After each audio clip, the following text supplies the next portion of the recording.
wanted her roots to be a little more blunt and I didn't want as much of a blend between the two, I would have actually done her roots first and then come back in and done her ends and blended the two together. What that's going to do is give me a little more harsh root, a very harder line, and which I like to do sometimes. Sometimes I don't want to blend two colors together really. I really truly want to have a dark root with lighter ends with not a lot of mix in between. So if I let those roots begin to coagulate, when I go back in, I'm going to have a harder line between the two, and I'm not going to create so much of a color, especially if you have two colors that are going to cancel each other out. The greatest way to do that is to do all of the roots first, allow that to begin to coagulate, then do the ends and meet in the middle. You could easily do a red into a green without creating muddiness by just waiting on time and technique. Alexis, I saw your hand about to raise. It was a dumb. No dumb question. How do you spell coagulate? I will tell you right now. Wait. You just open your phone and go, hey Google, how do you spell it? Hey Google, how do you That's what spell check's for, right? That's what Google's for. See, I told you. No, because I don't know how to spell it. So that's a really great way if you're working with any semi-permanents.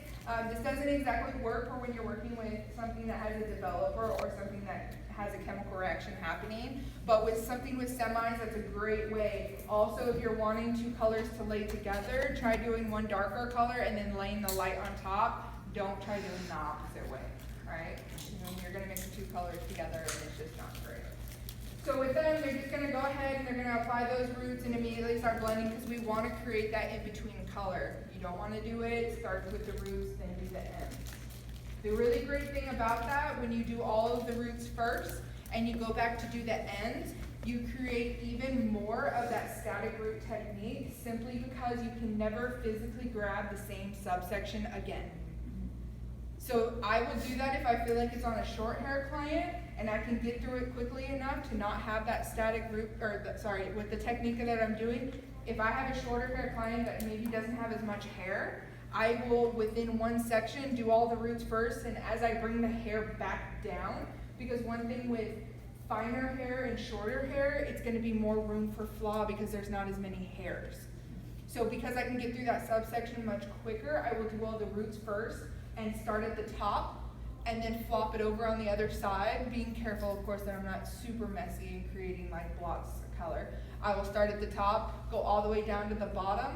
Once I finish that bottom, I will still push it up into the hair and begin taking new subsections on my way down. That creates more of a staticness within the hair because the hair is going to be thinner and it's going to be able to be seen a little bit more as that hair moves. Yes?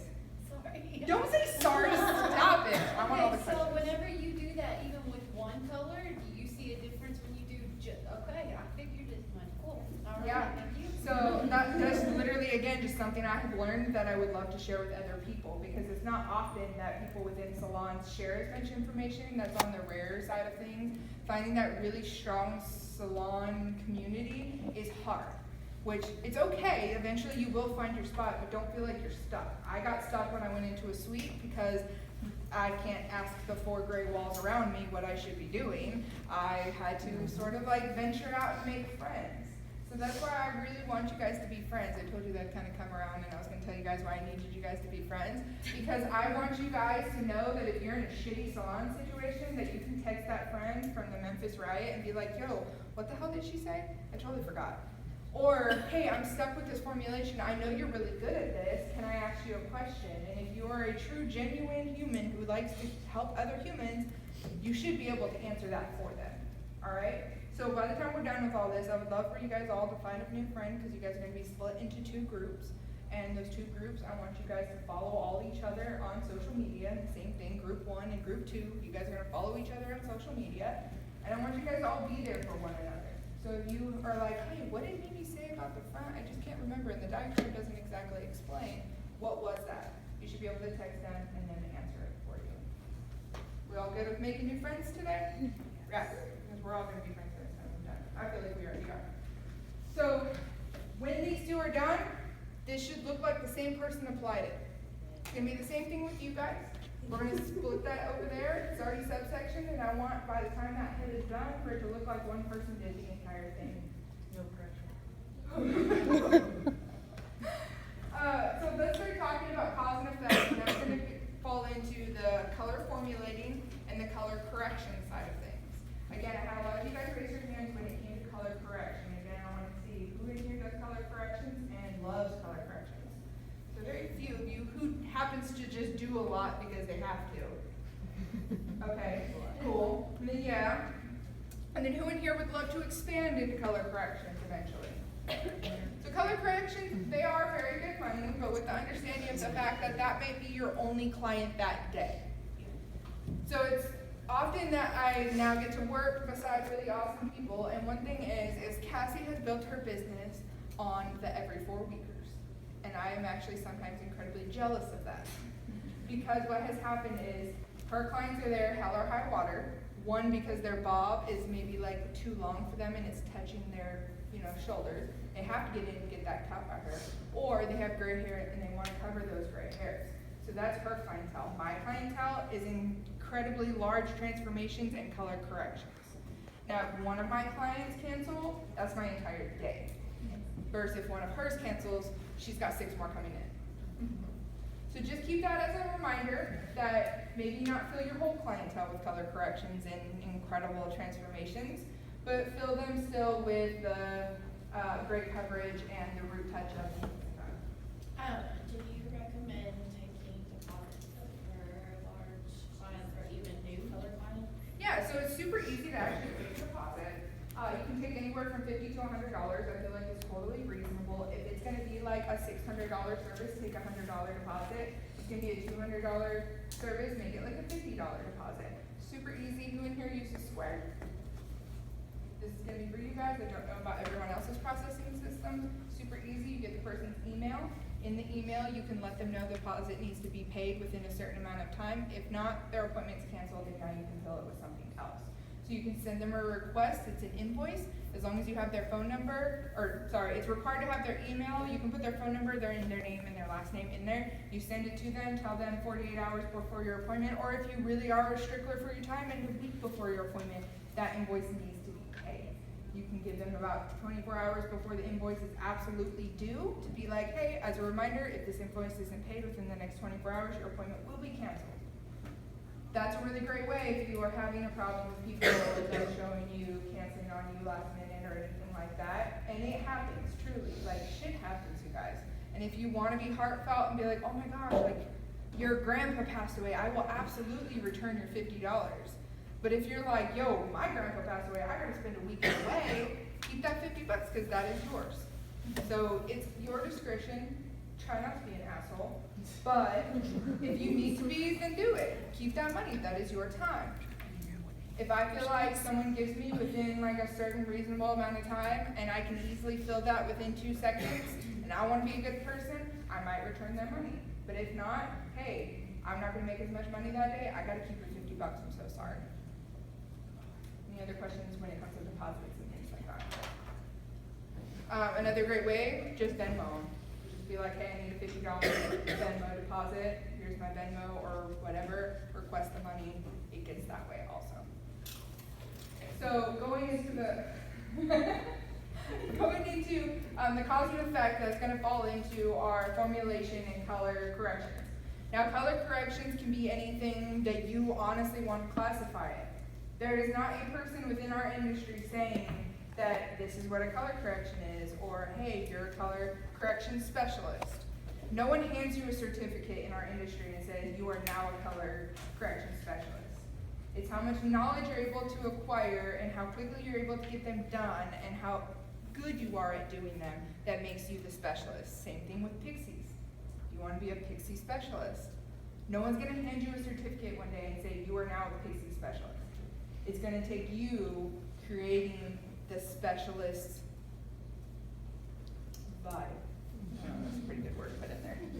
So I actually had that conversation with someone prior. They wanted to be like a curly haired specialist. And I said, all right, cool, like, let's do it. How do you do that?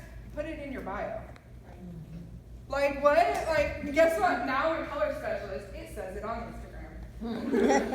Because no one's gonna question that. There's no one in our industry saying, you're now a color specialist, you're now a color specialist. It's you yourself saying it. And if you put it out there, guess what? You're it.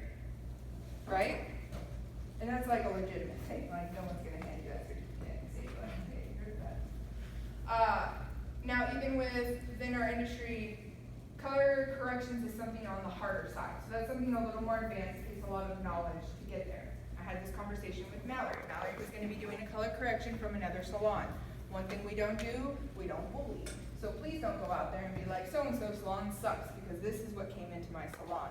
If you want to be that awful person to put that out there, that's you. You're going to put it out there, you're going to get what you sow. So I don't like to just be like, hey, this salon sucks because they did that. I don't know the story behind it. I don't know what that stylist canvas they had to work with. I don't know how they started. I don't know any of that. So I saw you had a question. No? I didn't. Okay, well, you look up. She was like staring at me. So when it comes to putting that out there, I just like, as a good human, let's not try to like bash another artist because we don't know their starting canvas. What we know is what we have as our starting canvas. So luckily she did this very well. She was just like, hey, this was a really shitty situation, but this is how I fixed it. So she put this whole thing up. You guys can actually go on the Live Colorfully with Mallory and see the before and after that she put up there. It was really shitty because the situation that was told to us at that time was that she had to pay over $300 for what she walked out with, and it wasn't toned. It was literally left as a fresh bleach, and they would not offer her money back. So color correction comes, and yeah, she could simply, which she did, grab some Shades EQ, slap it on there, and it looks 10 times better. But just because you used a different option, it's still considered a color correction. It took your knowledge of figuring out what you needed to do, how you needed to do it, and how you needed to apply it that made that a correction. So I could go use let's talk about like Walmart brand versus name brand. If I used the Walmart brand to then do what I did, I should still be charging because it was my knowledge that got us to the end result. Regardless of what option we chose, she could have used Paul Bright, she could have used Redken, she did use Redken, so Paul Bright, you could use Goldwell, you could use anything. But what happened was, in the end result, one, it was beautiful, and two, it took her knowledge to get her there. So she needed to charge accordingly to the fact that you used your knowledge. It may have not taken as much time either, but pay for your knowledge. So charge accordingly, because it did take you knowing that if I put this color on there and it makes this color, that's what makes you a color specialist. Instead of guessing and hoping that the toner works, or maybe just trying to wash with a purple shampoo, you shouldn't be charging the same as you would as a color correction. Yes, ma'am. Would you then, instead of toning, like you just said, charging for a toner, you would not just simple like that, you would charge for Color correction. If you charged hourly, would you charge that still for a color correction? Not exactly, because Okay. I feel like hourly should be, this is something I feel, I'm not telling you guys what to do. It's a lot of processing time, such as, okay, you had to process for like an hour with lightener and then had to rinse you and then I had to apply a lightener again, then you had to process for another hour. The 2 hours should be charged for that. So could you charge that for like an all over color then? Just depends. I mean, if it took your knowledge to get you there, charge for your knowledge. You are now a color correction instead of an all over color. Yeah, see a lot of head nodding. That was a big realization I feel for like a lot of you guys in here, was knowing that not everything, just because you used one thing, your knowledge is so valuable. That's what's gonna make you a specialist. And that was her issue with that. She felt like it didn't take her that long, so she didn't feel like she had the need to charge her. Charge, yes. But, I mean, Mallory's smart as shit. Yeah. Because we know, Mallory's like, okay. But that's truly what it is. Like, everyone within our salon, I'm also not gonna let you fend for yourself. She had another stylist there who was there helping. You should never feel like you're alone in a salon environment, and I feel really sorry if anyone is in that type of environment, but one thing I like try solely to do is to create such an incredible team. Though everyone isn't in the same part of that team, I feel like everyone comes together and helps one another. So if like, hey, I'm struggling with this color formulation, what do you think I should do? I've even in times know exactly what color formula I'm gonna choose, but I could be like, yo, what would you do in this situation? Because I could use a color formulation, she could use color formulation, and we will be pretty darn close in the end because we know our knowledge behind it. We don't have to use the same colors. All right, so let's talk about when we're color formulating, we're gonna think about our base, right? That's gonna be the most important thing because that's our canvas, that's our starting point. So with our starting point, we have to think that whatever is in that starting point is already in our bowl. So if she had a very brassy start, I might think I have a huge glob of lava inside my bowl. And if I was to mix that blue and that lava together, what color would that create? That goes back to that little sheet that we have. You guys will see the small diagram in there.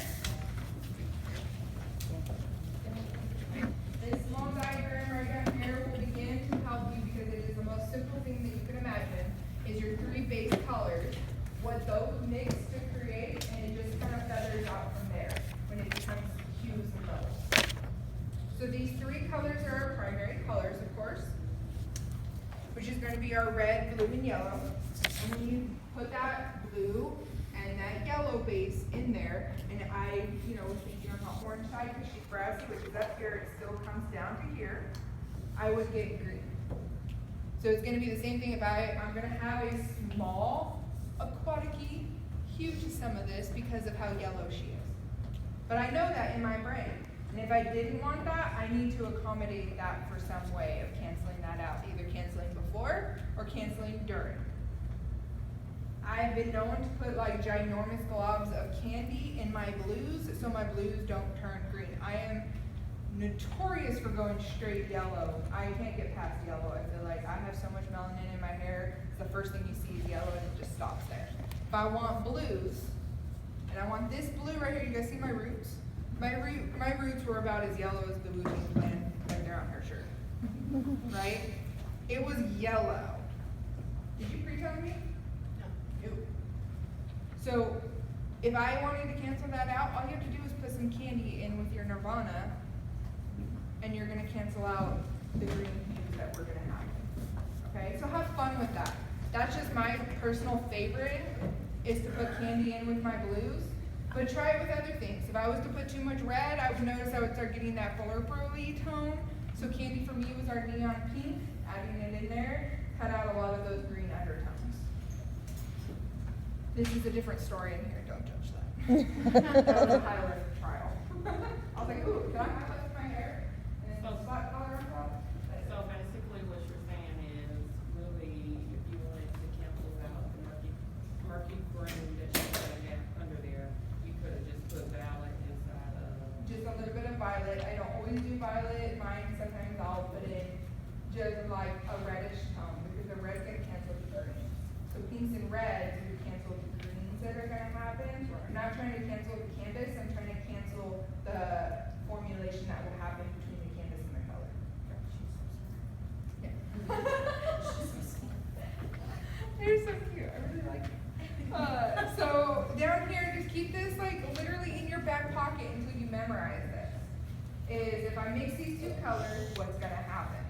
Now, one of the most important things I learned with color formulation and color corrections is to go around the color wheel, not across the color wheel. Okay, so that might seem weird, but color shifting is incredibly important when you're working with any type of color that people tend to not tell you about. So this is what I mean by color shift. I made an in-between color, right? You can do that with your canvas. So the in-between color that I'm creating between there, I've done this in many times, is I can put on a root, and I can put on an end, and I can mix in the middle and make a third color without actually having to waste the color and the time. So if I was to put a bluish root and a pink end, and I met in the middle, I'd probably have a purpley violet tone in the middle, right? I can do that without wasting an entire box of color. Yes? No, I was like, I saw. I'm sorry. No, it's okay. I love you so much. asking all the questions, so I got you tricked out. I love her questions. I've had her in many classes. She's like a fantastic question to ask her. I love it. So this is what I mean. If I'm having a blue canvas come in, And let's say I'm wanting to go around the color wheel, so like here's my starting point, and maybe I'm gonna wanna start going towards that purple. I shouldn't have to remove all of this to be able to create that, right? It's quite often a lot of us feel like we need to start over from ground zero when we really don't need to. We can use the canvas we have. So let's say we're in the yellowish tone up here, and I'm gonna wanna start going towards those greeny tones over there. I can put some blue in my formula to help green it up a little bit. So we don't have to carry every single product there is on the shelf that they sell to be able to create things. If you walk into my little station at the salon, you would probably laugh because I carry like 3 colors. If I can have a 1 and a 10, I can make any color. Makes her nervous as hell. She hates it. She's like, what do you mean you have a 1 and a 10? I'm like, yeah, now I got every color on the, like, what do you mean? I got a 1 and a 10. Now I got every color in between. So you have to think about that also when you're creating colors like this. As long as you have primary colors, you should be able to create anything in between. It's all about portions. So same thing with if I'm moving over here just a little bit, if I'm gonna add another color and I'm gonna go around the color wheel, it's gonna be much easier to go around the color wheel than across the color wheel. And you need to explain that also to your clients. I'm really good at consultations and telling people, you can't have that. I will be the first to be 100% honest with my client, and they're like, hey, I'm yellow today, I wanna be violet. Probably not. We all want things to I will say that I'm the first to be like, no, but if it happens, great. If it doesn't, you already know no. So I always tend to under-promise and over-deliver. So telling them no first, and if you kill it with some violet, they can be like, oh, she a genius. Right? So it's not their responsibility to know. And that's another thing is you hear quite often like people like make fun of their clients online and see that like, oh my God, they said like balayage and it's like balayage. Like it's not really their responsibility to know that. It's our responsibility. That's what makes us professionals. So if they come in with those unrealistic expectations, it's then your responsibility to scientifically explain to them why instead of just being like, no. Then they're gonna go to the next chick and she's gonna under-promise them and over-deliver, and they're gonna be like, that other chick sucked because she told me she couldn't do it. So I like to tell people, we're gonna do what your hair allows me to do today. I do that often with my blondie. Blondie is one of my favorite things to do. We're not gonna talk about blondie today, but if you guys follow me on social media, I tend to share a lot of my knowledge about my blondie, how to tone and things like that. I always tell people, you're probably not gonna be as blonde as you wanna be today. And if they get to the blonde they wanna be, they're gonna be like, oh, she's good. And you're like, I know. Because I promise and over-delivered. It's going to be the same thing when you're working with pretty much any color. I've seen people walk in with a level 7 who can't get nearly as blonde as I've seen a level 2 get. It's all about the melanin within the hair. The melanin in the hair literally is the ruler of all rules. Mm-hmm. We're just the workers. The hair is going to tell us what it can and can't do. That's the boss. So I never, even if that level 7 walks in, I will never. I feel like they're trying to figure something out over here. Did we run out of colors? Yeah. Maybe. It's okay. I've never gone in there. We're doing this. She said, I'm fine with it. So what I will always do, like I said, under promise, over deliver. Now when you're creating that formula, and you're like, oh my gosh, I don't have that color over there. Such as, I can see you guys all listening to them, sort of. What I will technically, like I said, I will carry stock in 1 and 10. Now it's gonna come into portions. So if you do equal parts, you're gonna end up with 5, because that's scientifically how exactly it gets mixed up. So let's say you want to deepen that root a little bit, but you don't want to like overdo it. So one of my favorite things is to keep one on hand and add little, this is literally a term I use, boogers. So you're going to put little boogers of colors within there to create different hues. Not only does doing that create more of a custom look to your clients, not a lot of people are going to be able to replicate that. They're not gonna understand why your 5 looks a little deeper than most 5. So if I'm doing a 5-0 and I add 2 boogers of 1-0, it's gonna be a deep 5 versus a high 5. And if I know I want a deep, medium brown, that's a fantastic way to do it because no one's going to be able to replicate it. They're going to be like, she uses a level 5 on me. That next stylist is going to choose a 5 off of their shelf. She's going to be like, that doesn't look like what my hairstylist does. So those little drops of knowledge that you're able to do to customize your formulas is, again, making you that color specialist, that color correction specialist. So just filling hair prior instead of throwing a color on top of it. Who in here taking a level 10 to a level 1 would panic? Cool, I love that you raised your hand. Love that you raised your hand.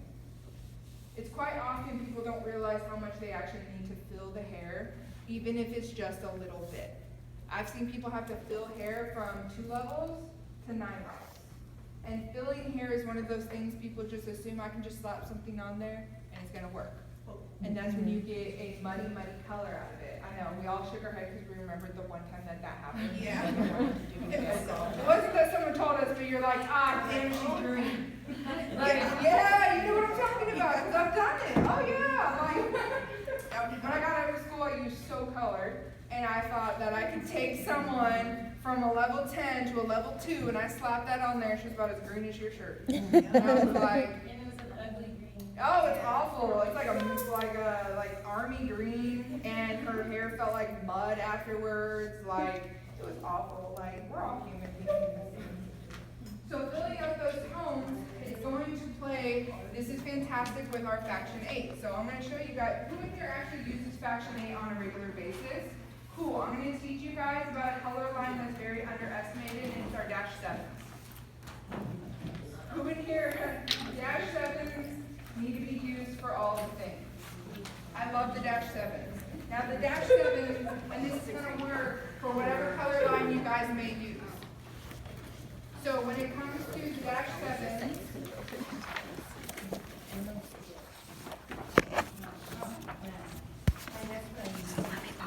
Just a second. I can do some of these things.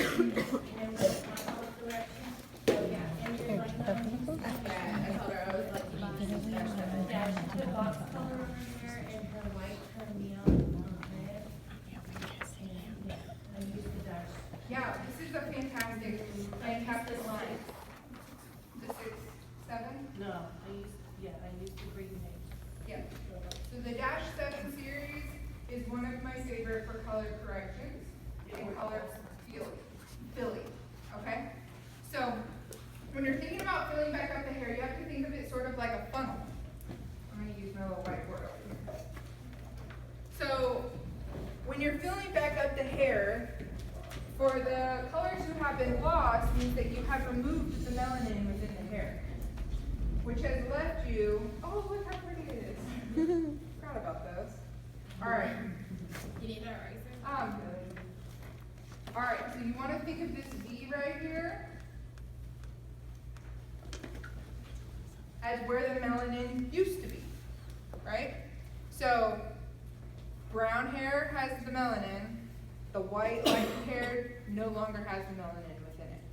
To lighten hair means that you have blown out the hair follicles. It looks like a freaking firecracker underneath the telescope if you haven't seen it before. No longer looks like a beautiful strand of hair. It looks blown out. So we need to fill that back up, which means if I was to just go from a 10 to a 2, a 10 to a 3, I will have just taken the color and done this. Right there. And it's going to leave all of this empty, and it's going to create the greens, the muddiness, the emptiness in the hair, the stringiness in the hair. So for an actual color correction, the V right in the middle, there we go.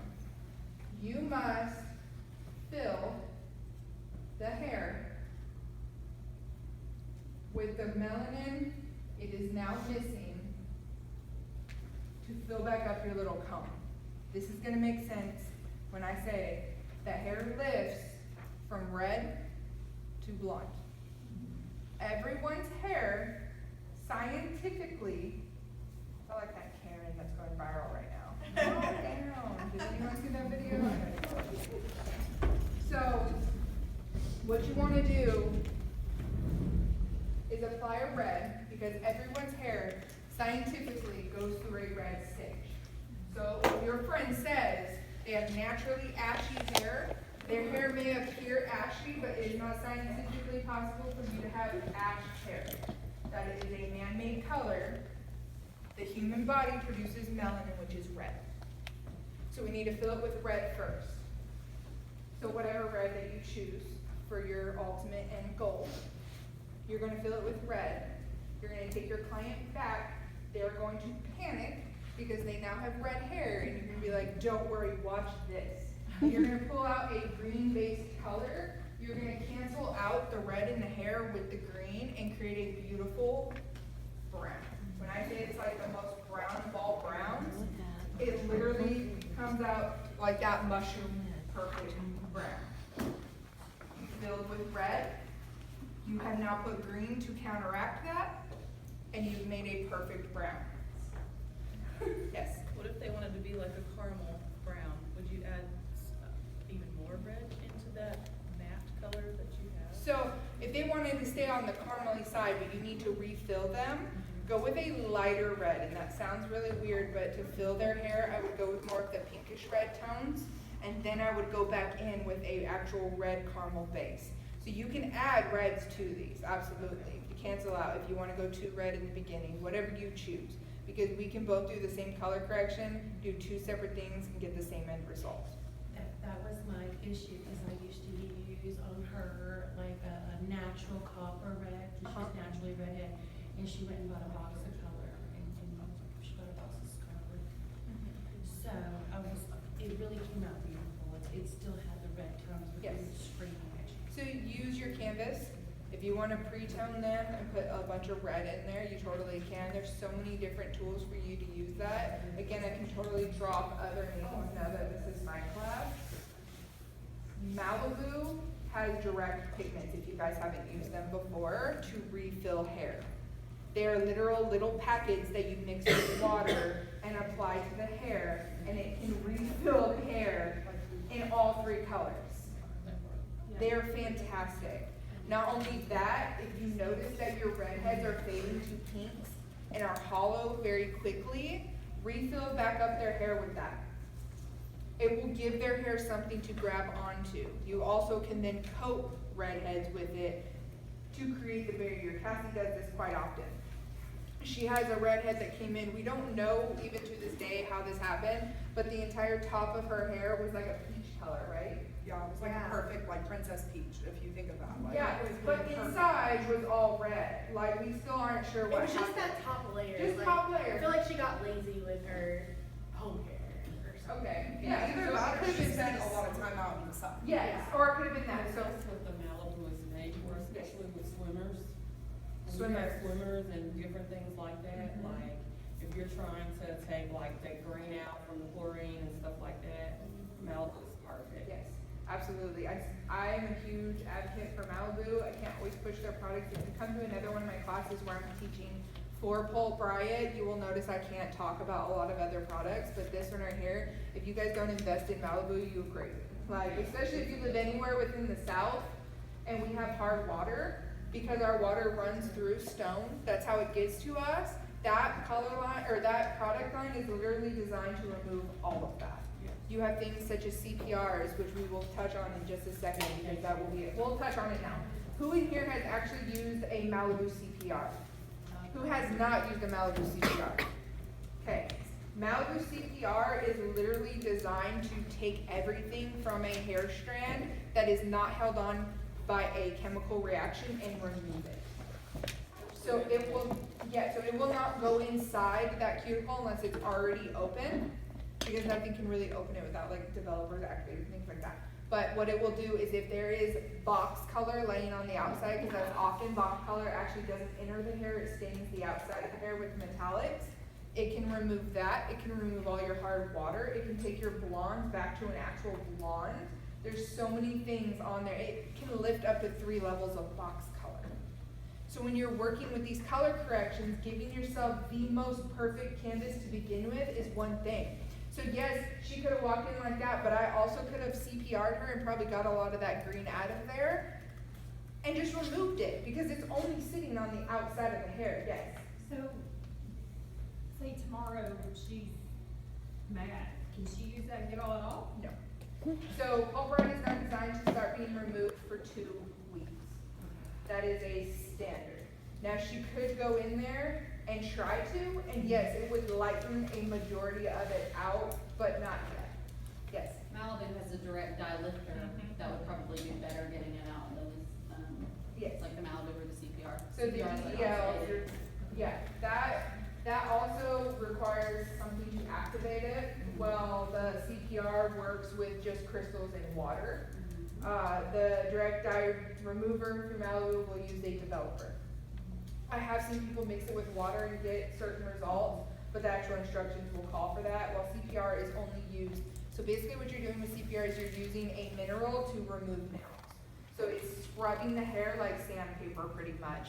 And you can also use it back to back. So if you're not getting desired results after the first time, try a second time. I have noticed sometimes I get better results doing 2 of them back to back than I am with just 1.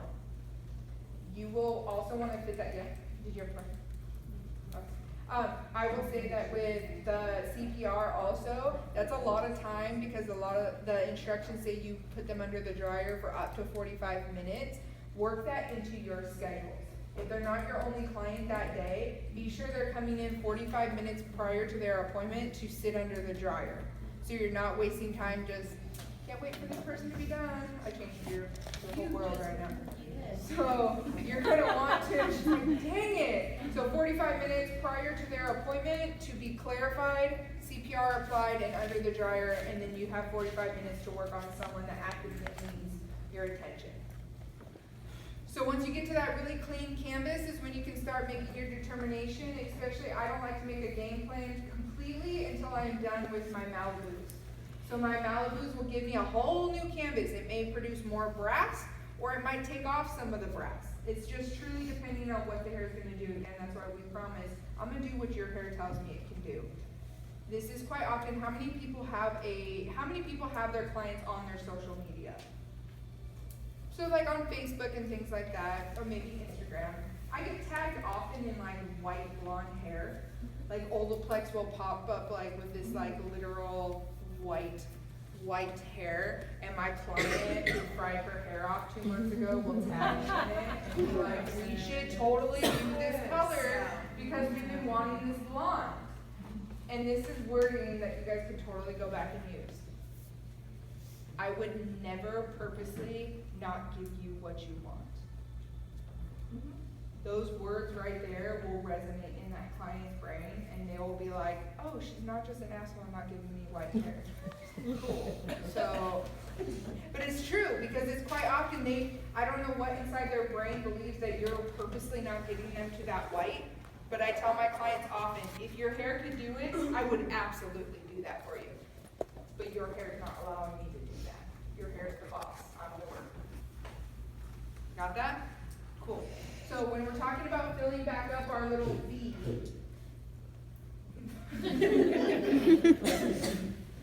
so when we're talking about filling back up our V, whatever warmth that you want to add, that's going to be your first, always. Don't add your green, because green color molecules are larger than red molecules.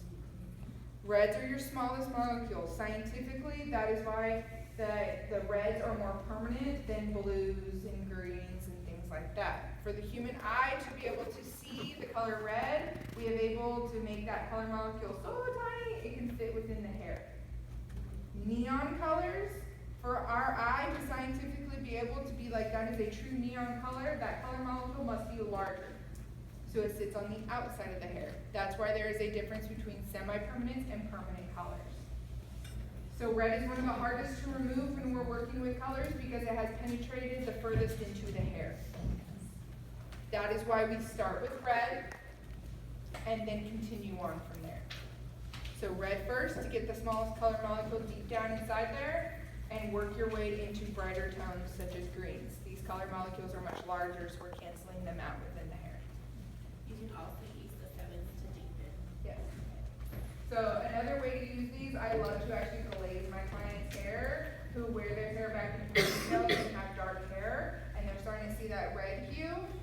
demi this and just glaze it over the top of their hair while they're in the ball as an add-on service, and it'll cancel the red hues that happen when dark-threaded clients use this up in a ponytail, or maybe just across their part, whatever the sun is creating any type of like warmth with it.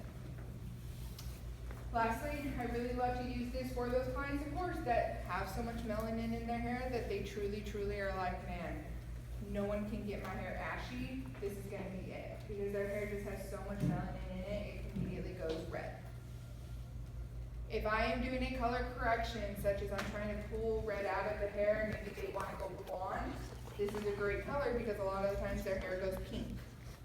This will cancel it out. You can actually tone with this. If I mix the 6-7 at a 1-to-2 mixing ratio on wet hair, I can cancel a lot of pink and warm tones that way because it is green.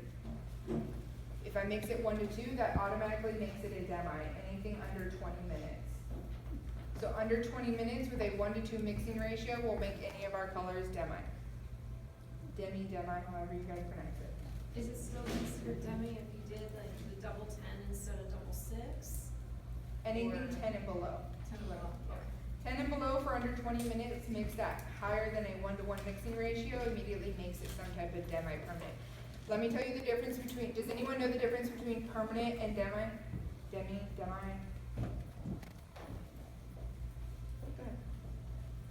I had a hard time explaining it, but Okay. demi, lays on top of it, the cuticle, and, permanent goes underneath it. So very close, yes. It's basically, I would say it's a watered down version of permanent. So yes, we are ideally trying to allow it to only lay on the outside, but color molecules have come so far that they do tend to penetrate slightly, but by heightening the developer, what that does is it then dilutes the color. So you're basically just watering down your permanent by adding more developer and less time. The way that color is deposited is, the developer opens up the cuticle, the color then goes underneath it, and then it lays it back down. That's all. Open, deposit, close. I'm pretty sure it's a Did you have a question? No. Okay. So that's literally the only difference. So when you're working with any kind of like demi type color, it's still going to open that cuticle. But what we're hoping is to get just not as far down or on the top only. That will still deposit a little bit of color. So when you're going to remove any of those colors, sometimes we tend to turn on the pinker side if they were warmer reds. And this is when this -7 is gonna come handy. Now, if you're using another color line, which I noticed all of you guys didn't raise your hands for the Faction 8 question, go find something that's green within your color base. Find a green, find a blue, and find your warms. Those are your 3 little, like, not your full primary colors. But in those primary colors, you can pretty much make anything, right? So start working from there and creating as if this was maybe your canvas. You had gold on your roots. Where do you go from there? Does that make sense? I'm gonna touch on something that's gonna be incredibly important, and then I'm gonna let you guys get up, go to the bathroom, get your snacks, drinks, and things like that. We're gonna do our stations and then come back here, because I'm already like going over time. But something I want all of you guys to know is when you go back to the station over here, we are going to have color maps. Who in here has a color map? Who in here has ever worked with color map? Cool. So this color map will change your life, but there are other options for you guys to choose.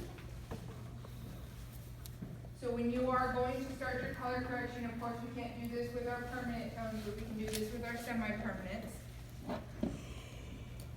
I was totally notorious for this, and I would mix up a color, and then I would put it on a white napkin or a white paper towel to test it, and then I would put it on the hair and it wouldn't be the same.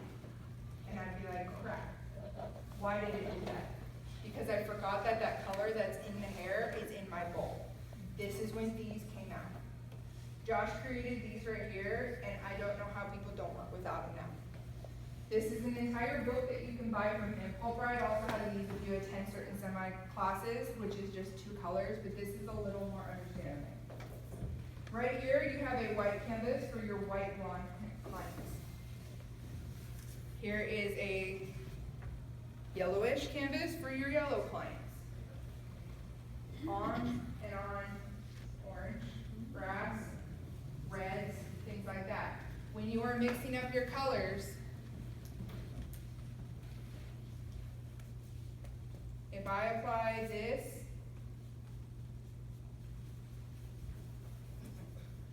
to this orange,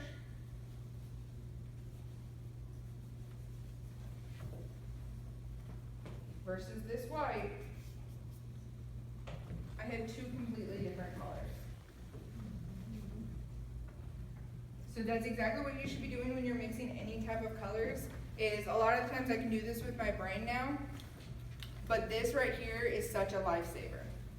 This blue that we see right there would not be the same as this blue right here.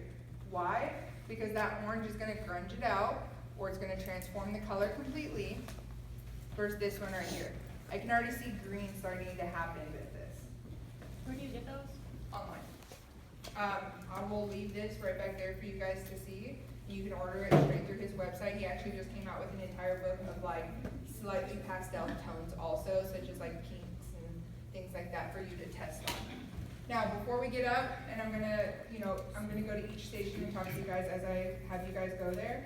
Hold on, let me put this up. We're gonna do the giveaway.